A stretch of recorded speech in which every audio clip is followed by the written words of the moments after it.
Sampai kehabisan kata-kata, Pak Hangso sindir kesuksesan STY.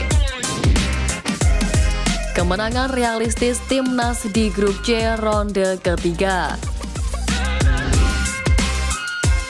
STY wajib panggil Boa Salosa ke Timnas. Jadi, simak terus berita Timnas PES selengkapnya.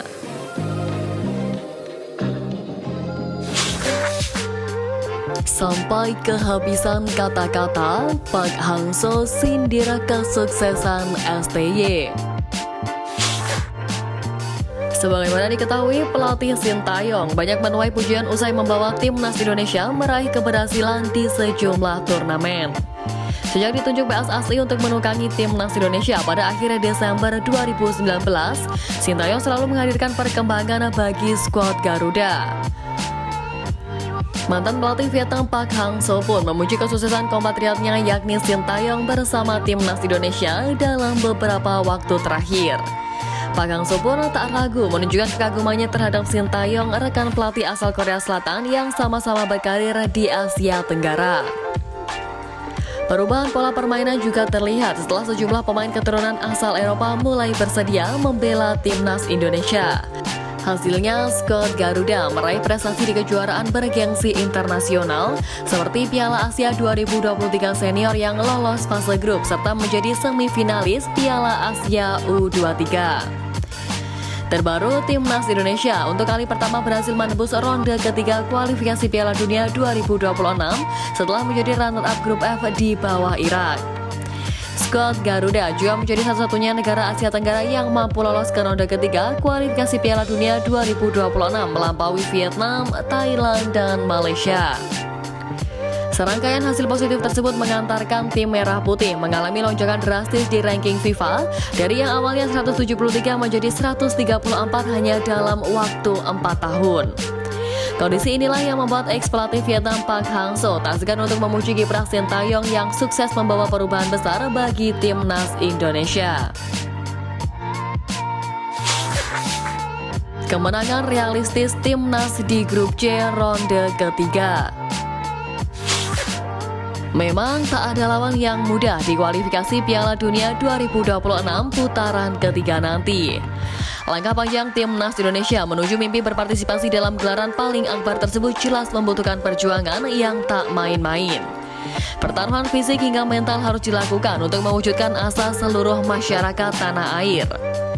Menyador laman resmi pssi.org, skuad Garuda yang berada di bawah asuhan pelatih Sintayong tergabung dalam grup C.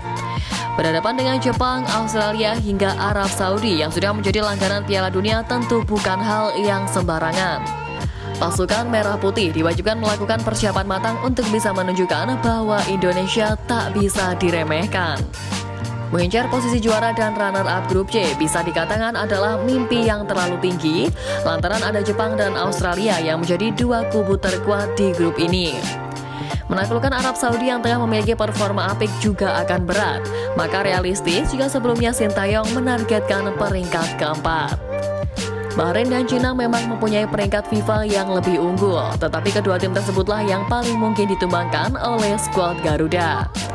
Timnas Indonesia sempat melakukan uji coba dengan tim-tim yang memiliki ranking FIFA berkisar 80-an. Hasilnya pemain asuhan Sintayong pun mampu meraih kemenangan.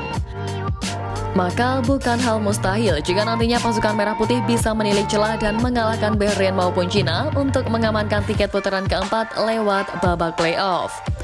Apalagi dengan chemistry para pemain diaspora dengan pemain lokal yang nantinya semakin menguat. Ketua Umum PSSI Erick Thohir pun memastikan akan memanggil para pemain yang berkarir di luar negeri untuk memperkuat skuad Garuda di kualifikasi Piala Dunia 2026 ronde ketiga demi persiapan terbaik. Jadwal padat dan jalan terjal bakal dilalui oleh pasukan Merah Putih. Timnas Indonesia akan langsung bertandang ke markas Arab Saudi pada pertandingan pembuka, tepatnya 5 September mendatang. Kemudian 5 hari setelahnya diagendakan menjamu Australia di Stadion Utama Gelora Bung Tomo Surabaya, Jawa Timur. STY wajib panggil Boa Salosa ke Timnas. Sintayong berani memanggil Boaz Solosa, penyerang yang pernah membobol gawang Cina dan Arab Saudi. Timnas Indonesia akan mengarungi laga-laga grup C babak ketiga kualifikasi Piala Dunia 2026 pada September hingga Juni mendatang. Lawan-lawan berat menanti Timnas Indonesia yakni Jepang, Australia, Arab Saudi, Bahrain, dan juga Cina. Bahkan 3 negara yang disebut pertama merupakan langganan tampil di Piala Dunia. Demi memberi persaingan kepada lawan-lawan tersebut, skuad Garuda membutuhkan tenaga pemain tambahan. Oleh Romani dari FC Utrecht dan Kevin Dijk dari FC Copenhagen, kabarnya terus dibujuk PSSI agar mau untuk memperkuat tim merah putih. Kehadiran kedua pemain tersebut memang sangat dibutuhkan Timnas Indonesia. Kevin Dijk dijamin memperkuat lini pertahanan skuad Garuda, khususnya di sektor sebelah kanan pertahanan. Sementara oleh Romani, kehadirannya dibutuhkan untuk menambah daya dobrak dari skuad Garuda.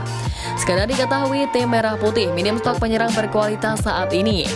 Ragnar Oratmangun yang diharapkan menjadi sumber gol Timnas Indonesia mandul dalam 3 laga terakhir. Begitu juga dengan Rafa Strijk yang belum kunjung membuka keran golnya bagi Timnas Indonesia. Jika sampai September nanti atau ketika babak ketiga kualifikasi Piala Dunia 2026 dimulai oleh Romani tak kunjung datang, apa rencana yang diambil Sintayong? Mengandalkan Jens Reven dapat dijadikan alternatif. Namun memanggil kembali Boaz Solosa ke Timnas Indonesia tak ada salahnya juga bagi Sintayong. Bukan untuk dimainkan, melainkan untuk memberi motivasi atau melatih para personel skuad Garuda, khususnya pengisi lini depan. Di masa jayanya, Boaz Solosa merupakan salah satu penyerang terbaik di Asia Tenggara. Boaz Solosa pernah 3 kali menjadi top skor Liga Indonesia dan muncul sebagai bomber menakutkan di saat membela Timnas Indonesia. Ketika memperkuat skuad Garuda, sejumlah negara top Asia pernah dibobol oleh Boaz Solosa. Sebut saja Oman dan 2 lawan Timnas Indonesia di grup C kualifikasi Piala Dunia 2026 zona Asia, yakni Cina dan Arab Saudi. Satu lagi, Boaz Solosa pernah membobol tim yang saat itu baru saja finish peringkat keempat Piala Dunia 2010, yakni Uruguay.